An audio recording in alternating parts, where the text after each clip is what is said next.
मायानगरी मुंबई शनिवार की रात गोलियों की तड़तड़ाहट से गूंज उठी। एनसीपी के नेता बाबा सिद्दीकी की गोली मारकर हत्या कर दी गई, जिसकी जिम्मेदारी लॉरेंस बिश्नोई गैंग ने ली है, जिसे आजकल एल कंपनी के नाम से भी जाना जाता है, जो दाऊद इब्राहिम की डी कंपनी की तर्ज पर पूरी दुनिया में बादशाहत बनने की चाहत में है, खुद को बादशाह साबित करने की चाहत में है।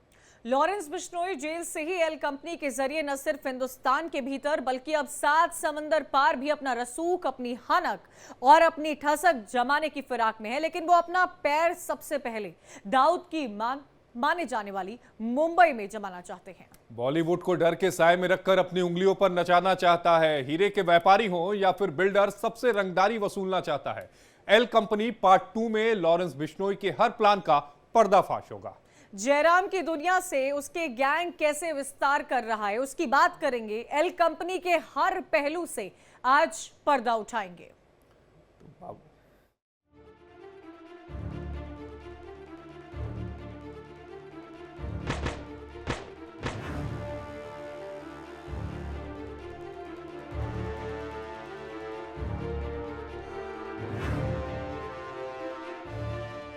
महाराष्ट्र सरकार के पूर्व मंत्री और एनसीपी अजीत पवार गुट के नेता बाबा सिद्दीकी, जिनका मुंबई में अलग ही रसूख था, जिनकी तूती बोलती थी, बॉलीवुड में उनकी गहरी पैठ थी, उन्हीं बाबा सिद्दीकी को लॉरेंस बिश्नोई के गुर्गों ने उन्हीं के इलाके में घुसकर मार दिया। विधायक बेटे जिशान सिद्दीकी के दफ्तर के सामने गोलियों से छलनी कर दिया।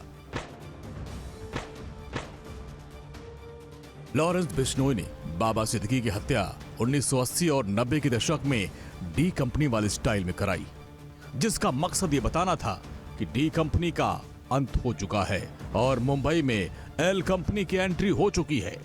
खौफ का नाम डी से बदलकर एल हो गया है। अब अंडरवर्ल्ड का असली नाम डी कंपनी नहीं बल्कि एल कंपनी है। मुंबई में लॉरेंस बिश्नोई की गैंग ने 2 ही वारदात को अंजाम दिया। पहले सलमान खान को धमकी दी और फिर 14 अप्रैल को गैलेक्सी अपार्टमेंट के बाहर फायरिंग कर दहशत में बदलने की कोशिश की।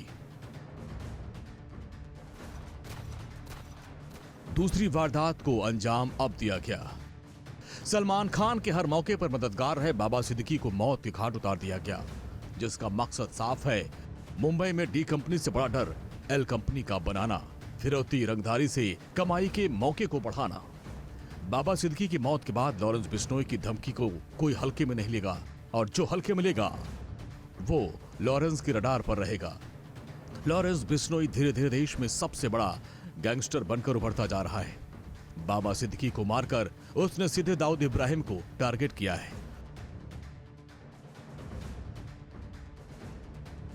और अब इस घटना के बाद लॉरेंस बिश्नोई और चर्चित हो गया है। कभी अंडरवर्ल्ड डॉन दाऊद इब्राहिम का मुंबई में दबदबा हुआ करता था।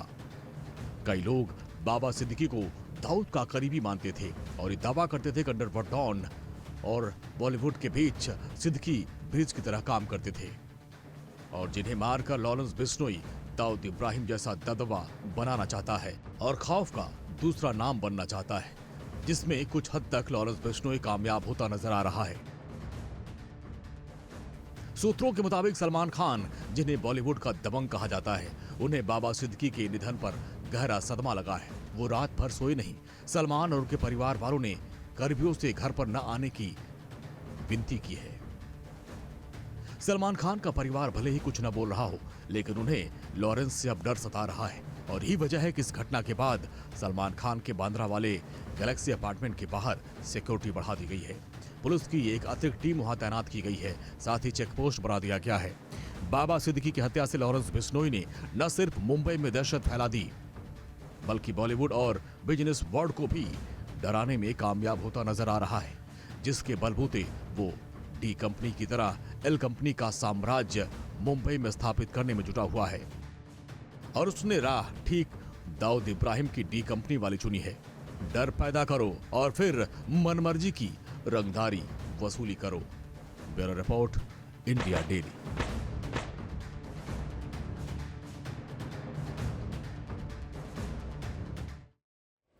बाबा सिद्दीकी जो महाराष्ट्र के दिग्गज नेता थे, बॉलीवुड के स्टार जिनके दोस्त थे, मुंबई में जिनकी तूती बोलती थी, उनकी हत्या के बाद कई सवाल उठ रहे हैं। सबसे बड़ा सवाल तो यह है कि कभी डी कंपनी का गढ़ मानी जाने वाली मुंबई में इतनी बड़ी हस्ती का कत्ल करना, क्या लॉरेंस बिश्नोई की एल कंपनी अपनी मौजूदगी दर्ज करना चाहती है?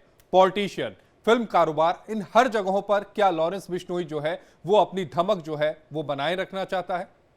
और इसी को लेकर लगातार सवाल खड़े हो रहे हैं। सवाल खड़े होना लाजमी भी है कि क्या जो एल कंपनी है वो डी कंपनी के बनाम पर काम करने वाली है। लॉरेंस बिश्नोई के गुर्गे ने जब इस बात की जिम्मेदारी ली, बाबा सिद्दीकी के मर्डर की जिम्मेदारी ली है, आशीष, वो कहीं ना कहीं बड़े गंभीर सवाल खड़े करती है। सवाल खड़े करती है कि क्या ये मुंबई की सरकार का फेलियर था? सवाल ये खड़े करती है क्या ये मुंबई की एडमिनिस्ट्रेशन का फेलियर था? सवाल ये भी खड़ा करती है कि कितने शूटर्स आखिर आशीष इस एल कंपनी के पास लगातार बढ़ते जा रहे हैं। आपको ध्यान में होगा कि जिस समय मुंबई में दबदबा था दाऊद का, उस समय तकरीबन 1990 के दशक में जो हमने पढ़ा है, तो 1990 के दशक में उस समय तकरीबन 500 के करीब शूटर जो था वो दाऊद इब्राहिम के हुआ करते थे। लेकिन एनआईए ने एक चार्जशीट दाखिल की थी एक अदालत में, जिसमें ये एनआईए ने बताया था कि तकरीबन 700 के करीब जो शूटर्स हैं वो इस समय लॉरेंस बिश्नोई के साथ हैं। और अब ग्राफिक्स के जरिए आपको समझाते हैं कि डी कंपनी और एल कंपनी में क्या डिफरेंस है, कैसे एल कंपनी अपने आप को डी कंपनी की ही तर्ज पर दिखाने की कोशिश कर रही है। इन ग्राफिक्स को देखिएगा और समझिएगा। डी कंपनी छोटे मोटे क्राइम, लूटपाट और फर्जीवाड़े से उसकी शुरुआत हुई थी। वहीं एल कंपनी ने भी इसी तरह, यही पैटर्न एल कंपनी का भी रहा है। जब छोटी मोटी वारदात को एल कंपनी अंजाम दिया करती थी, लूट की खबरें एल कंपनी को लेकर सामने आती थी, फर्जीवाड़े की सबसे ज्यादा घटनाएं एल कंपनी को लेकर सामने आई है। अब दूसरा पैटर्न आपको दिखाते हैं। डी कंपनी का क्या पैटर्न रहा है। डी कंपनी का जो पहले पैटर्न था वो छोटा राजन के साथ मिलकर जो नेटवर्क था उन्होंने बनाया था। बाद में हालांकि छोटा राजन अलग हो गया था।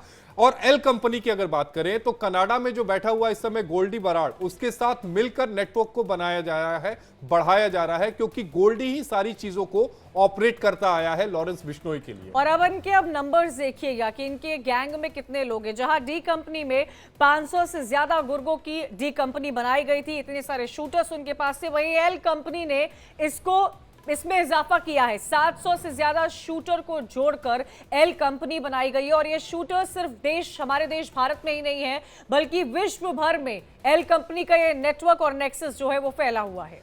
तो डी कंपनी की चौथी सबसे अहम बात बताते हैं कि डी कंपनी फिरौती और रंगदारी में सबसे ज्यादा उसने फंड जुटाया था। 90 का वो दशक था जिस समय डी कंपनी लगातार लोगों पर दबाव बनाकर फंड जुटाती थी और ये रंगदारी के जरिए आता था। तो वहीं एल कंपनी ने फिरौती और रंगदारी से सबसे ज्यादा कमाई की है, क्योंकि लगातार बिल्डरों को या फिर बड़े नामों को एल कंपनी की तरफ से बार बार ये कहा जाता है कि अगर आप हमें फंड नहीं देते हैं, अगर आप हमें रंगदारी नहीं देते हैं तो आपको मार दिया जाएगा। तो एल कंपनी का जो ऑपरेट करने का तरीका था कमोबेश वो डी कंपनी की तर्ज पर ही था। यानी कि जो पैटर्न था वो आपने देखा, ग्राफिक्स के जरिए समझा आपने कि वो लगभग सेम है। और इसी पैटर्न को समझने की कोशिश करेंगे। हमारे साथ कई खास मेहमान जुड़ गए। सुनील गुप्ता है, पूर्व जेलर है तिहाड़ जेल के, पीके जैन पूर्व एडीजी मुंबई से जुड़े हुए हैं। आप दोनों का बहुत बहुत स्वागत है। हमारे सहयोगी रजनीश भी हमारे साथ जुड़े हुए हैं, क्राइम की खबरों को कवर करते हैं, उनका भी रुख करेंगे। लेकिन आप सभी का स्वागत है। शुरुआत सुनील गुप्ता जी आपसे करना चाहूंगी। सुनील जी, एल कंपनी में लॉरेंस बिश्नोई को लेकर लगातार ये बात सामने आ रही है और कई बार इस बात का जिक्र कई बड़े पूर्व अधिकारियों ने भी किया है कि कैसे अपने गैंग को, जैसे 700 शूटर्स हम दिखा रहे थे कि डी कंपनी में 500 है, एल कंपनी में 700 शूटर्स है, जो सिर्फ हमारे देश भारत ही नहीं विश्व भर में इसका नेटवर्क फैला हुआ है, उनसे वीडियो कॉल करके संपर्क में रहता है बिश्नोई। ये कैसे संभव हो पाता है जेल से? देखिए क्या है कि जेल में जो भी गैंगस्टर होता है, सबसे पहले उसकी कोशिश होती है कि किसी तरीके से मोबाइल फोन को जेल के अंदर लाना। अब मोबाइल फोन कैसे आता है? या तो वो आता है स्टाफ की कनाइवेंस से, स्टाफ की नेग्लिजेंस से, या स्टाफ के खौफ से। ये तीन चीजें होती है जिससे कि मोबाइल फोन अंदर आता है। कई बार हमने देखा है कि गैंगस्टर लोग जो है मोबाइल फोन का जो इस्तेमाल करते हैं, वो अपना मोबाइल फोन अपने पास ना रख के किसी ऐसे उसके पास प्रिजनर के पास रखेंगे जिसके ऊपर किसी को शक जा ही नहीं सकता कि वो मोबाइल फोन का इस्तेमाल करेगा। तो एक बार इनके पास मोबाइल फोन जेल में आ गया तो उसके बाद ये जो है मोबाइल फोन से किसी को भी थ्रेट कर सकते हैं, किसी से भी एक्सटॉर्शन कर सकते हैं, किसी से भी जो है ये कुछ भी ये मिसचीव कर सकते हैं जेल से। तो मेन है इनके पास मोबाइल फोन पहुंचना, और मोबाइल फोन कैसे पहुंचता है वो मैंने आपको बताया। उसके बाद इसके पीछे भी कारण है कि जेल में मोबाइल फोन कैसे पहुंच जाता है। आप देखें जेलों में, अगर आप भारत की जेलों का देखेंगे, 35% पोस्टें जो है खाली पड़ी हैं जेलों में। जब ये भर्ती करते हैं, बहुत कम लोग होते हैं जो इंटरेस्टेड होते हैं जेलों में नौकरी करने के, क्योंकि जेलों में नौकरी करने का कोई इंटरेस्ट ही नहीं है लोगों को, क्योंकि ना तो सैलरी अच्छी है, ना कोई सिक्योरिटी है।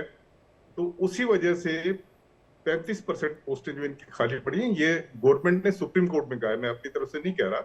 इसके अलावा आप देखें कि कोई इनके लिए ट्रेनिंग नहीं है। अब मैं दिल्ली की बात करूं, दिल्ली तो सबसे मॉडर्न इनकी तिहाड़ जेलें हैं या और जेलें हैं। दिल्ली में 2002 में जो हमारा प्रिजन एक्ट था, उसमें लिखा था कि एक ट्रेनिंग इंस्टीट्यूट दिल्ली में होगी, जिससे कि स्टाफ को ट्रेनिंग और रिफ्रेशर ट्रेनिंग ये देंगे, और टाइम टू टाइम जो है इनको स्टाफ को जो है ये ट्रेन करते रहेंगे और नई नई टेक्निक्स में। पर उसके 2002 का आप देख लें, अब 2002 से 2024 आ गया है, अभी तक कोई ट्रेनिंग इंस्टीट्यूट का नाम नहीं है जी। कोई इनको ट्रेनिंग नहीं है, कोई मोटिवेशन के लिए कोई इनको कुछ नहीं बताया जाता। उसका नतीजा ये होता है कि ये लोग जो स्टाफ इतना डिमोटिवेटेड है, अगर मोबाइल फोन वगैरह गैंगस्टर को चाहिए होते हैं तो गैंगस्टर के पास जैसे तैसे करके पहुंच जाता है, और वहां से वो अपना, जैसे आप लॉरेंस बिश्नोई का देख रहे हैं, गुजरात जेल से वो थ्रेट्स वगैरह दे रहा है, एक्सटॉर्शन कॉल कर रहा है, तो वहां से इनका काम धंधा शुरू हो जाता है। पीके जैन साहब, एक बड़ा सवाल ये उठता है, चूंकि जिस दौर में आप एडीजी रहे होंगे उस समय दाऊद की भी चीजें आ रही होंगी, दाऊद से संबंधित कई केसेस आपने हैंडल किए होंगे। जिस तरह से ये एल कंपनी चल रही है, क्या दाऊद कंपनी भी उसी तरह से चल रही है? और चूंकि इनके पास शूटर्स की जो संख्या है वो ज्यादा है, और दाऊद और इसमें फर्क यह है कि दाऊद बाहर से ऑपरेट करता था, मुंबई धमाकों के बाद वो बाहर भाग गया, बाहर के मुल्कों से ऑपरेट करता था, लेकिन लॉरेंस भारत में रहते हुए ऑपरेट कर रहा है। और बताया यह जा रहा है कि 17 से ज्यादा राज्य है जहां पर इसके जो गुर्गे हैं वो पूरी तरह से सक्रिय है। जी नमस्कार आशीष जी। सबसे पहले तो मैं रिक्वेस्ट करूंगा कि आप इस बंदे को या इसके गैंग को ग्लैमराइज मत करिए, क्योंकि इनका जो मकसद है वो यही है कि लोगों में इनकी ज्यादा बातें पहुंचे, इसलिए हर चीज का ये क्लेम करते हैं कि मैंने उसको मरवाया, मैंने वहां पे गोली चलवाई, मैंने उसको डराया। तो इनका जो एक एडवर्टीजमेंट, इनकी पब्लिसिटी और इनका खौफ, ये दो चीजें हैं जो इनको बड़ा बनाती हैं।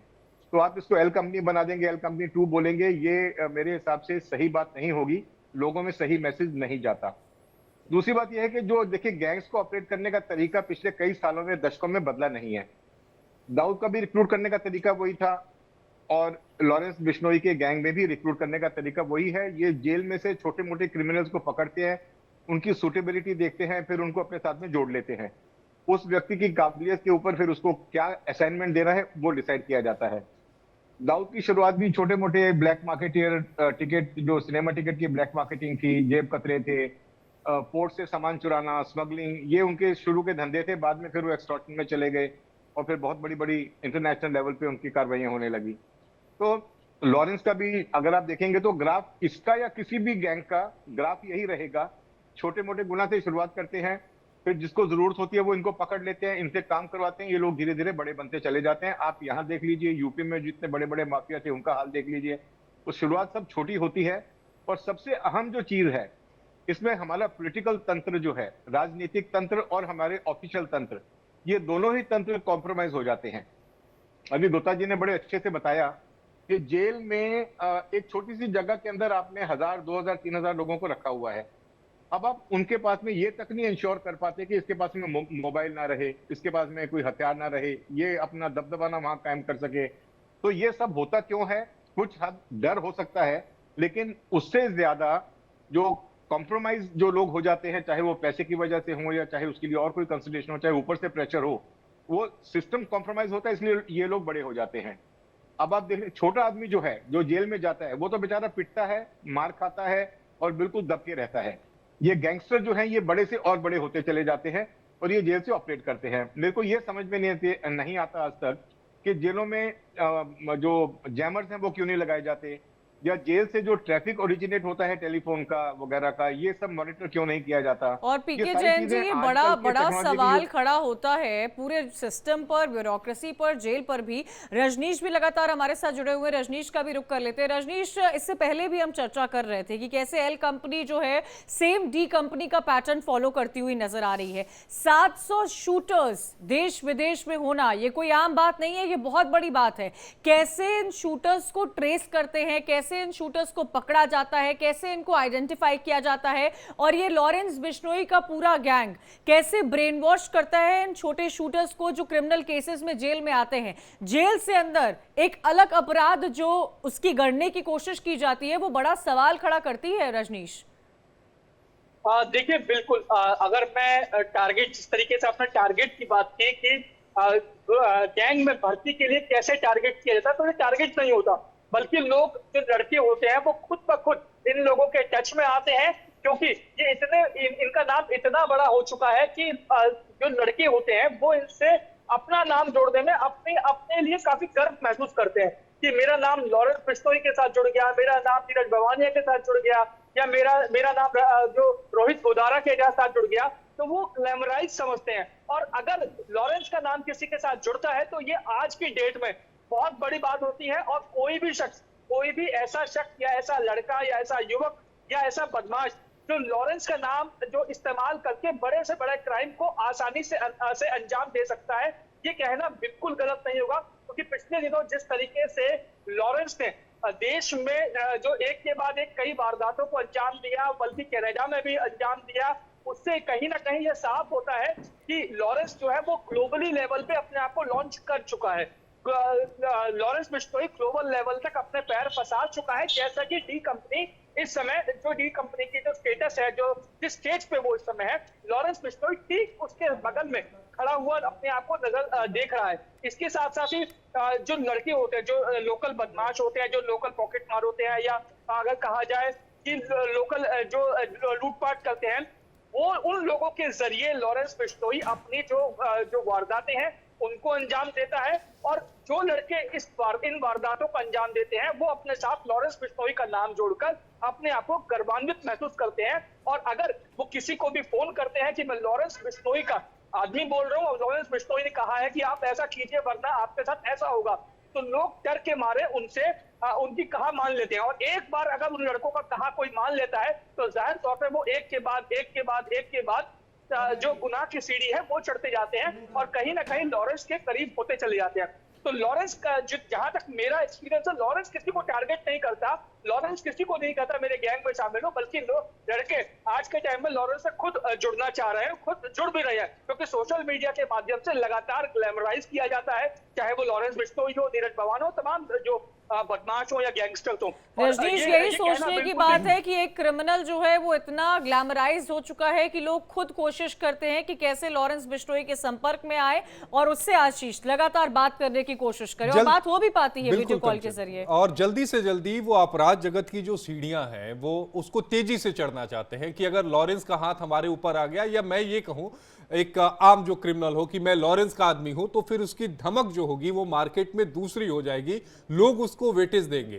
तो यही वजह है कि लोग लॉरेंस के पास खुद जाते हैं, भले वो लॉरेंस को जानते भी ना हो। तो कई ऐसे भी होंगे जो लॉरेंस का नाम इस्तेमाल करते हैं कि हाँ मैं लॉरेंस का आदमी हूं, और उसके नाम पर वसूली करने की कोशिश करते हैं। लेकिन मुझे लगता है कंचन, सबसे पहले लोगों को यह दिखाना और समझाना दर्शकों को जरूरी होगा कि लॉरेंस गैंग के सामने पुलिस आखिर नाकामयाब क्यों हो रही है, और ये भी कि अपना डर का साम्राज्य जो है वो धीरे धीरे कैसे बढ़ता हुआ नजर आ रहा है, ये समझने की बेहद जरूरत है। आपको ग्राफिक्स सिखाते हैं, उन ग्राफिक्स को देखिए और समझिए कि लॉरेंस को किसी चीज का डर नहीं है। क्या पैटर्न था वो हमने आपको दिखाया, डी कंपनी के तर्ज पर कैसे रहता था, कौन कौन से धंधे रहे हैं डी कंपनी के, कौन कौन से धंधे रहे हैं एल कंपनी के, ये भी समझिएगा।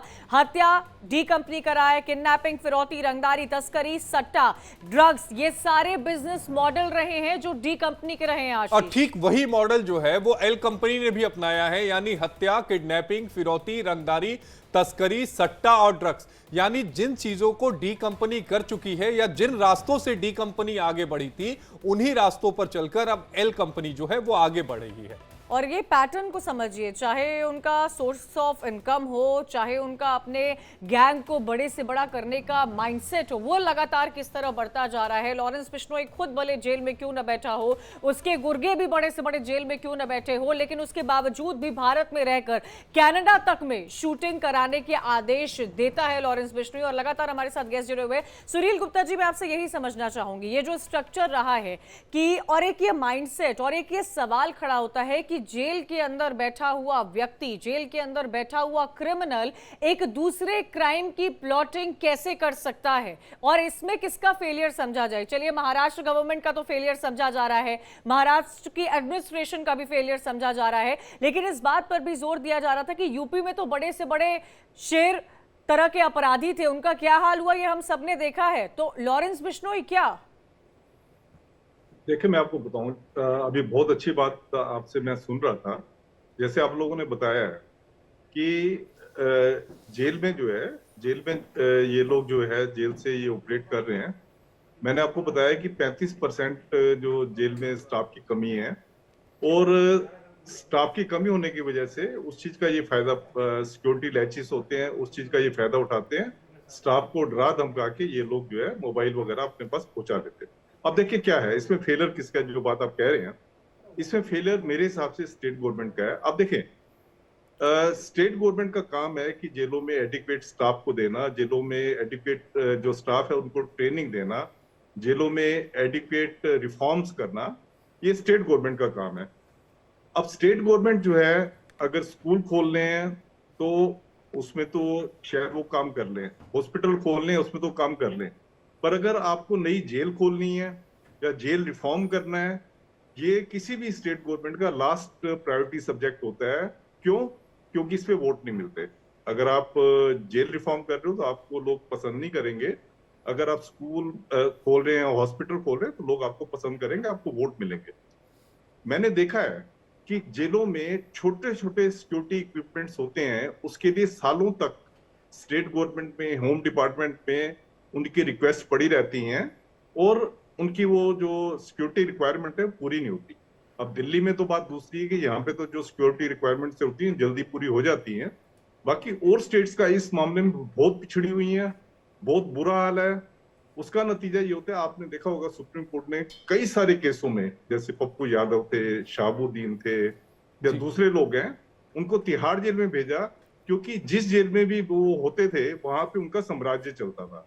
क्योंकि थोड़ा सा स्टाफ होता है, वो भी अनट्रेन्ड स्टाफ होता है, सुपरिटेंडेंट जेल के ऊपर पॉलिटिकल प्रेशर होता है, उसी वजह से सब जो भी ये गैंगस्टर या जो बड़े पॉलिटिशियन होते हैं, इन्होंने जो भी काम अपना, जो भी इनके नापाक इरादे होते हैं, उनको ये पूरे कर लेते हैं। और लोगों को लगता है कि जेल से ये कैसे कर रहे हैं, पर मैं आपको जेल की वर्किंग देखने के बाद, 35 साल देखने के बाद मैं आपको बता रहा हूं कि जेल से ये चीज करना बहुत आसान है, बानिस्बत बाहर रहे। नहीं, लेकिन पीके जैन साहब, एक सवाल ये उठ रहा है, अभी आप सुन रहे होंगे सुनील गुप्ता साहब को, जो कह रहे हैं कि जेल से चीजें की जा सकती हैं, लेकिन सवाल ये उठता है कि आखिर अंकुश कैसे लगाए। क्योंकि अभी आपने जैमर का जिक्र किया, जैमर लगा लें या फिर कॉल को ट्रेस कर लें, इस पर काबू कैसे पाया जाएगा? ऐसा तो नहीं है कि इन अपराधियों को खुला छोड़ दिया जाए कि तुम जेल से ही अपना नेटवर्क चलाते रहो, जेल से ही तुम अपनी रंगदारी, कहीं तो जाकर विराम लगेगा, कुछ तो करना पड़ेगा, कहीं तो कार्रवाई करनी पड़ेगी हमें। इसीलिए मैं बता रहा हूँ, देखिए क्या है, जैसे सिस्टम बहुत सारे सुप्रीम कोर्ट हैं, ने कहा हुआ है लेकिन जैमर्स लगाने के लिए, सुप्रीम कोर्ट ने जैमर्स लगाने के लिए कहा हुआ है, उसके बावजूद कुछ एक जेलों में तो जैमर्स लग गए हैं, कुछ एक जेलों में अभी भी जैमर्स नहीं लगे हैं। सीसीटीवी लगाने के लिए कहा हुआ है, बहुत जेलों में लग गए हैं, बहुत जेलों में अभी नहीं लगे। तो ये काम, जेल के काम जो है इतनी उससे लिथार्जिक तरीके से होते हैं, जिससे कि सारा जो सिस्टम जो है, इस टाइम आप लगा लें कि जेल का सिस्टम जो है इस टाइम एकदम ढहा पड़ा है। सुनील गुप्ता साहब, क्या आपने अपने कार्यकाल के दौरान कभी कोई राजनीतिक दबाव भी अपने ऊपर महसूस किया किसी अपराधी को लेकर? क्योंकि इन अपराधियों को बिना राजनीतिक संरक्षण मिले इस तरह की चीजें या इस तरह का नेटवर्क वो फैला ही नहीं सकते। नहीं, देखें, जो जहां तक दिल्ली की बात है, यहाँ थोड़ी सी अलग हो जाती है। यहाँ पे इतना ज्यादा राजनीतिक दबाव नहीं हो, थोड़ा बहुत तो होता है कि सेंट्रल गवर्नमेंट ने कहा किसी की मुलाकात करवा दो या इसको खाना घर का आने दो या कुछ कर लो, ये छोटा मोटा तो होता है। पर दिल्ली की जेलों में इतना नहीं होता जितना कि बाहर अगर आप यूपी की जेल देखेंगे, बिहार की जेलें देखेंगे, वहां पे राजनीतिक दबाव इतना होता है। अगर आपने एमएलए को जेल में डाल दिया है तो एमएलए इतना पावरफुल होता है, अगर वो रूलिंग पार्टी का है तो जेल सुप्रीडेंट जरा भी उसको रोकने की कोशिश करेगा तो वो जेल सुप्रीडेंट की ऐसी ट्रांसफर करवा देगा, इस जगह पे ट्रांसफर करवा देगा जहाँ पीने को पानी नहीं मिलता। तो इसलिए इनका दबदबा होता है जेल में। और जो ये अपनी जो अनचाही एक्टिविटी जो ये करते हैं वहां पे, वो सारी इनकी होने देते हैं। और इसी को लेकर लगातार खबरें भी सामने आती रहती है जो हम दर्शकों तक पहुंचाते रहते हैं। चलिए अब आपको बताते हैं कि इनके निशाने पर आखिर कौन कौन है, क्योंकि जिन लोगों को डी कंपनी टारगेट किया करती थी ठीक वैसे ही एल कंपनी भी टारगेट कर रहा है। तो डी कंपनी की राह पर एल कंपनी है, लेकिन अब कौन कौन है वो हम आपको बताते हैं। जैसे डी कंपनी की राह पर कौन कौन है, पॉलिटिशियन, फिल्म स्टार, सटोरिये, बिल्डर और कारोबारी, ये डी कंपनी की राह पर हुआ करते थे। और इसी बीच आपको बता दें, अगर बात एल कंपनी की जाए तो पॉलिटिशियन, सेलिब्रिटीज, सटोरिये, बिल्डर्स, कारोबारी, सेम पैटर्न है। यानी कि आप जो भी चीजें डी कंपनी की देख रहे हैं, चाहे सोर्स ऑफ इनकम हो, बिजनेस ऑपरेटर हो, टारगेट्स हो, वो सारा ही एल कंपनी का सेम डी कंपनी का है। यानी कि जो कुछ डी कंपनी ने किया है, जैसे जैसे अपने आप को ग्लैमराइज करने की कोशिश की है और गुंडागर्दी बढ़ाने की कोशिश की है, उसी की राह पर अब एल कंपनी चलती हुई नजर आ रही है। फर्क इतना है कि डी कंपनी के पास 500 शूटर्स थे और एल कंपनी ने अपने वजूद को आगे बढ़ाते हुए 700 शूटर्स को अपने गैंग में शामिल किया है। एल कंपनी के सरगना लॉरेंस बिश्नोई को लेकर एक दावा लगातार किया जाता है कि जब वो किसी बड़ी वारदात को अंजाम देने वाला होता है तो उससे ठीक पहले 9 दिन का मौन व्रत रखता है। तो बाबा सिद्दीकी हत्याकांड के पहले भी उसका ये पैटर्न देखने को मिला है। उसको लेकर एक रिपोर्ट तैयार की है, वो आपको दिखाते हैं।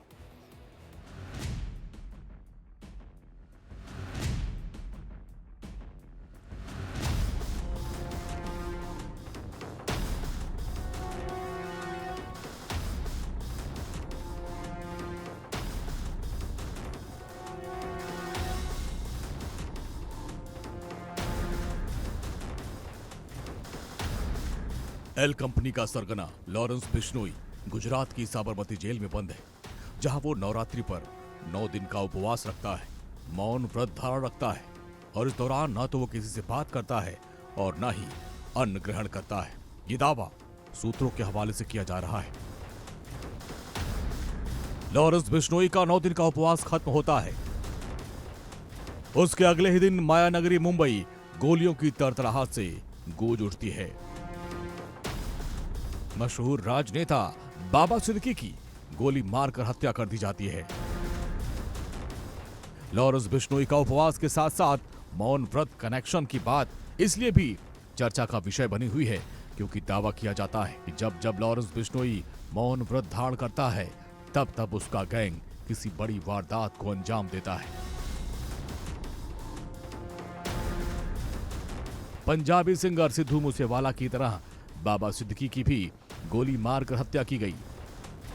सिद्धू मूसेवाला की हत्या के वक्त भी लॉरेंस बिश्नोई ने 9 दिन के व्रत की बात सामने आई थी और अब भी वही दावा किया जा रहा है। हाल में लॉरेंस बिश्नोई का एक वीडियो कॉल सोशल मीडिया पर वायरल हुआ जिसमें वो पाकिस्तान के गैंगस्टर से बातचीत करता दिख रहा है और ईद की बधाई दे रहा है, जिसको लेकर यह दावा किया जा रहा है कि यह वीडियो कॉल लॉरेंस ने साबरमती जेल से किया था। ठीक उसी तरह उसने जेल से ही बाबा सिद्दीकी की मौत का प्लान तैयार किया और अपने गुर्गों को फोन पर ही ब्रीफ किया, हत्या की दिन तारीख तय की और मौन व्रत धारण कर लिया। दावा यह हो रहा है कि मौन व्रत तोड़ने के बाद लॉरेंस बिश्नोई ने मुंबई में अपने गुर्गों को वीडियो कॉल करके ऑर्डर दिया और बाबा सिद्दीकी की हत्या करवा दी।